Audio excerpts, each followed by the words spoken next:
Hello, আসসালামু আলাইকুম। আমি ইনজামামুল করিম এবং আমার সাথে আছে আমার পার্টনার নুজাদ ইয়াসমিন। আমরা হ্যালো। আমাদের data warehouse and business intelligent কোর্সের মিড অ্যাসাইনমেন্ট সাবমিশনের জন্য ইউটিউব ভিডিও রেকর্ডিং করছি, যেখানে আমরা আমাদের প্রজেক্ট সম্পর্কে বিস্তারিত আলোচনা করব। আমাদের প্রজেক্টটা হচ্ছে একটি ফিনান্সিয়াল ইনস্টিটিউশনের প্রোভাইডেড ডেটাকে ট্রান্সফরমেশন নর্মালাইজেশন করে সেটাকে ডেটা ওয়্যারহাউসে লোড করা এবং সেখান থেকে পরবর্তীতে বিভিন্ন ধরনের ডেটা কিউব তৈরি করে অর্গানাইজেশনের ম্যানেজারদের জন্য রিপোর্টিং বা বিজনেস টুল রিপোর্ট কোয়েরি প্রোভাইড করা। আমি আমার স্ক্রিন শেয়ার করে আমার পার্টনারকে বলবো আমাদের ডেটা সোর্স এবং ইয়ার ডায়াগ্রাম সম্পর্কে বিস্তারিত বলতে।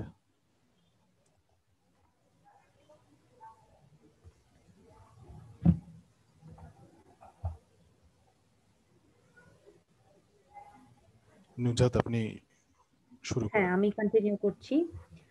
সো আমাদের এই প্রজেক্ট অনুযায়ী আমরা 2 ধরনের ডেটা সোর্স ব্যবহার করেছি। একটা এখানে স্ক্রিনে দেখতে পাচ্ছি, সেটা হলো MySQL ডেটাবেস। আরেকটা সেটা হলো CSV ডেটা সোর্স। সো আমি এখানে যদি বলি MySQL এ আমাদের যে স্কেমাটা আছে সেটার নাম হলো ফিন্যান্স। অ্যান্ড এই ফিন্যান্স স্কেমার আন্ডারে 5টা টেবিল আছে।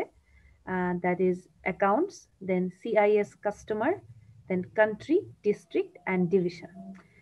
অ্যাকাউন্টস এর টেবিলটাতে যেটা আছে সেটা হলো এখানে আমরা সব অ্যাকাউন্টের ইনফরমেশন গুলো পেয়েছি এবং এখানে সব ইনফরমেশন গুলো দেখা যাচ্ছে। সিআইএস কাস্টমারে হলো কাস্টমারের ইনফরমেশন গুলো, সিআইএস কাস্টমারে দেখা যাচ্ছে। এখন যদি আমরা আমাদের সিএসবি ডেটা সোর্সের কথাটা বলি, এখানে সিএসবি ডেটা সোর্সে আমাদের 2 ধরনের ডেটা সোর্স আছে, একটা হলো ব্রাঞ্চেস আর একটা হলো প্রোডাক্ট। এই প্রোডাক্টে হলো সব টাইপের প্রোডাক্ট গুলো এখানে স্টোর করা আছে। স্পেশালি এখানে মানে টাইপ বলতে আমার 3 ধরনের প্রোডাক্ট টাইপ আছে। একটা হলো ডিমান্ড ডিপোজিট, দেন হলো রিকারিং ডিপোজিট এন্ড লাস্টলি হলো ফিক্সড ডিপোজিট।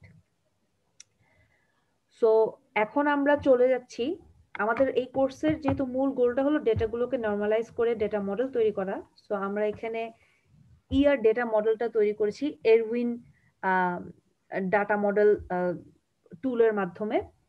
সো এখানে দেখা যাচ্ছে যে আমাদের যে নতুন স্কেমাটা তৈরি করেছি সেটা হলো ফ্যাক্ট কনস্টেলেশন মডেলের মাধ্যমে এই আটা আমরা তৈরি করেছি। এখানে আমরা দেখতে পাচ্ছি যে অ্যাকাউন্টস, এখানে বেশ কয়েকটা টেবিল, ইয়ার ডায়াগ্রামের টেবিলগুলো আছে।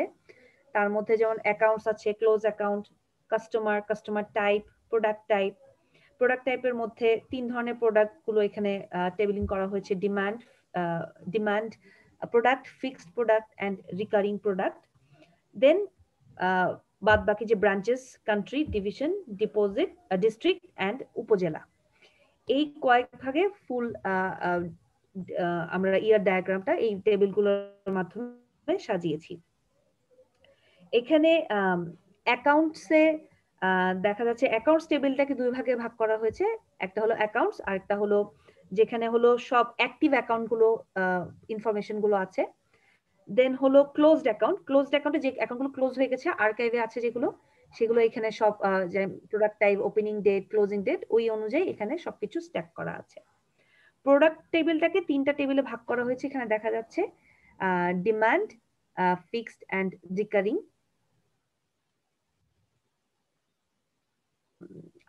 দেন এখানে আমাদের যে ব্রাঞ্চেস অনুযায়ী এই জিনিসগুলো ডিস্ট্রিবিউট করা আছে। সো এখন I would like to request my fellow partner Inzam bhai to demonstrate that rest of the part. Thank you. Thank you Nujat, আপনার ইয়ার ডায়াগ্রাম সম্পর্কে বলার জন্য। এখানে আমি আরেকটা ছোট পার্ট অ্যাড করতে চাচ্ছি।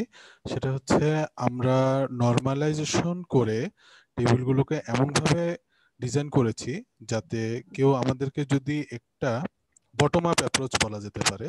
ধরে নেই উপজেলার যে কোনো একটা উপজেলার আইডি যদি আমাদেরকে বলে, যেমন মোহাম্মদপুর থানা বা উপজেলার একটা আইডি যদি বলে, তাহলে আমরা সেই আইডি দিয়ে সেই টেবিলের ফরেন কি ধরে আমরা আরেকটা টেবিলে চলে যেতে পারবো। যেমন দেখা যাচ্ছে উপজেলার আইডি দিলে আমরা উপজেলার সাথে ডিস্ট্রিক্ট আইডিটা, এইটা ফরেন কি, এই ফরেন কিটা হচ্ছে আমার ডিস্ট্রিক্ট টেবিলের প্রাইমারি কি।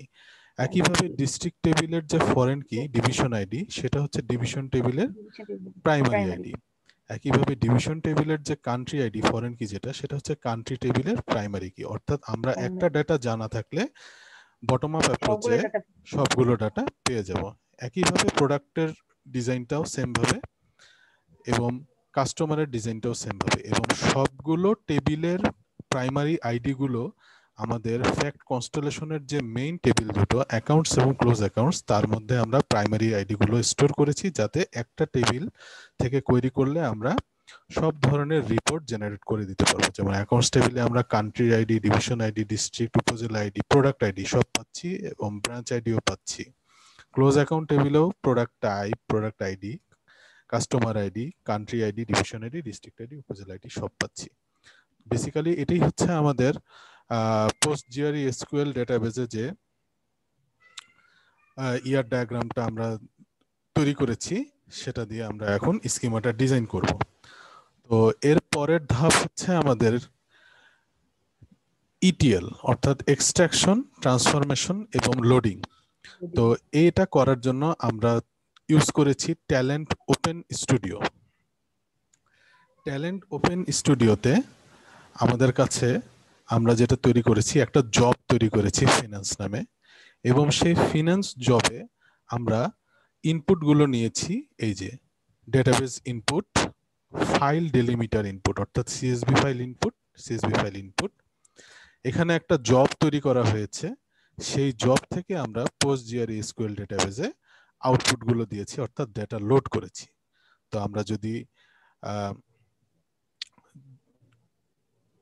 ফিনান্স ডেটা সোর্সটাতে আসি এবং এই যে ইনপুট ডেটা সোর্সটাতে আসি, তাহলে আমরা কম্পোনেন্টে দেখতে পারবো এই ডেটাবেস ইনপুটের কানেকশন হচ্ছে মাইএসকিউএল, এবং সেটা ফিনান্স ডেটাবেস থেকে ডেটা লোড করে নিয়ে আসতেছে।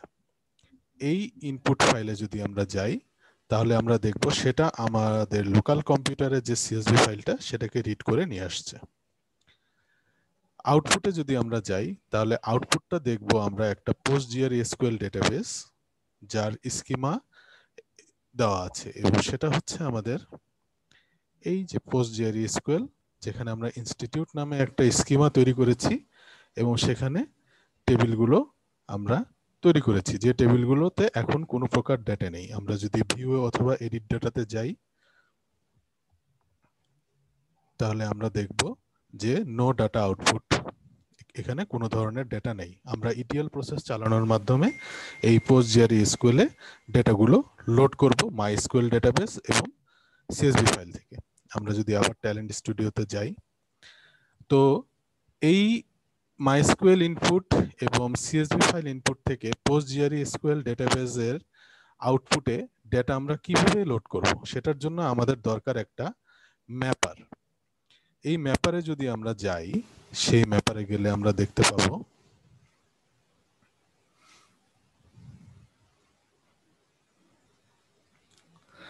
এই ম্যাপারে এই বাম পাশের প্যানেলে হচ্ছে সব ইনপুটের টেবিলগুলো, এবং ডান পাশের প্যানেলে হচ্ছে সব আউটপুটের টেবিলগুলো।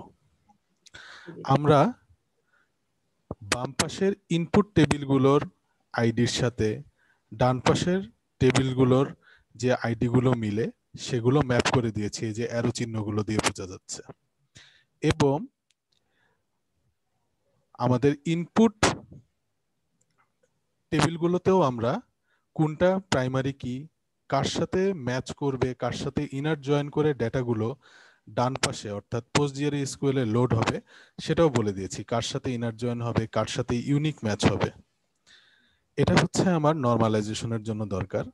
এবং ডেটা ট্রান্সফরমেশনের জন্য আমরা যখন ডেটাটা লোড করব, তখন বিভিন্ন ধরনের কোয়েরি টুল বা অ্যাপ্রোচ করেছি, যেটা এই যে বলা যায় যে আমরা অ্যাকাউন্টস টেবিলটাকে যখন দুই ভাগ করে ফ্যাক্ট কনস্টেলেশনে একটাতে অ্যাক্টিভেটেড অ্যাকাউন্ট রেখেছি এবং একটাতে ক্লোজড অ্যাকাউন্ট রেখেছি, সেটার কোয়েরিটা হচ্ছে এরকম। অর্থাৎ আমার মাইএসকিউএল ডেটাবেজের যদি স্ট্যাটাসটা অ্যাক্টিভেটেড হয় তাহলে আমরা অ্যাক্টিভেটেড অ্যাকাউন্টগুলোকেই রেখে দিব, আর আমি যদি এখানে ক্লোজড লিখে দিতাম তাহলে এই টেবিলে শুধু ক্লোজড গুলোই পড়তো।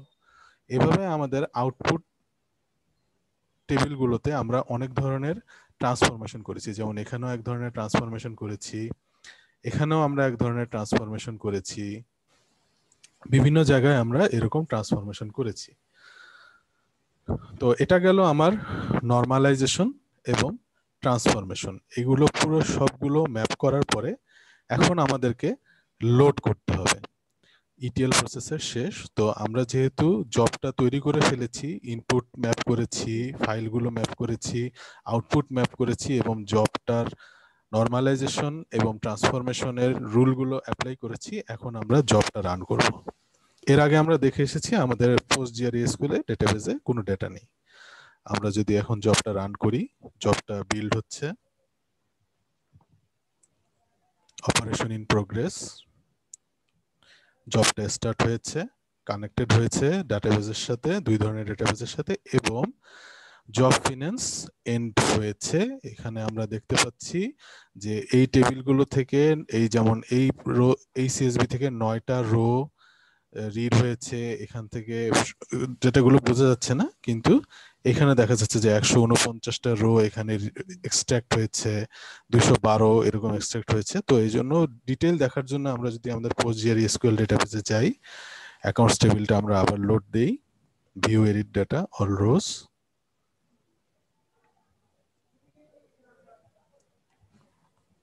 আমরা দেখতে পাবো আমাদের মাইএসকিউএল ডেটাবেস এবং সিএসভি ফাইল রিড করে পোস্টজিআরএসকিউএল ডেটাবেসে ডেটা রিড হয়ে রাইট হয়ে চলে এসেছে, অ্যাকাউন্টস টেবিলে চলে এসেছে, এবং আমাদের এই যে ক্লোজ অ্যাকাউন্টস টেবিল,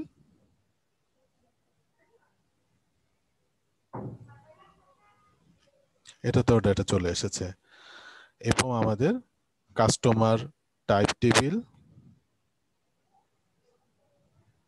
এবং কাস্টমার টেবিল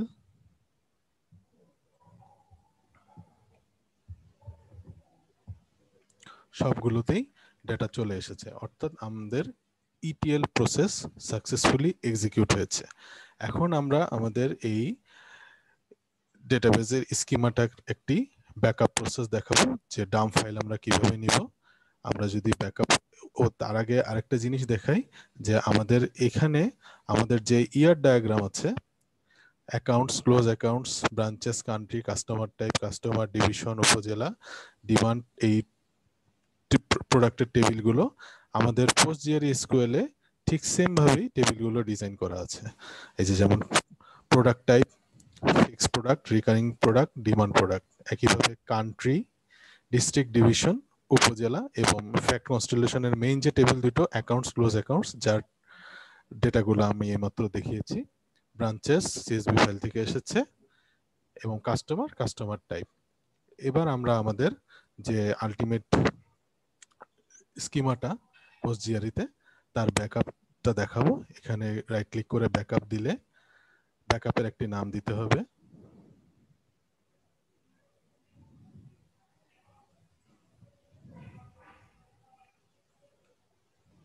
এবং ডাম্প ফাইলে আমরা কি কি অপশনস নিব, আমরা সব ডেটাগুলো নিব, প্রি ডেটা পোস্ট ডেটা না নিলেও চলবে।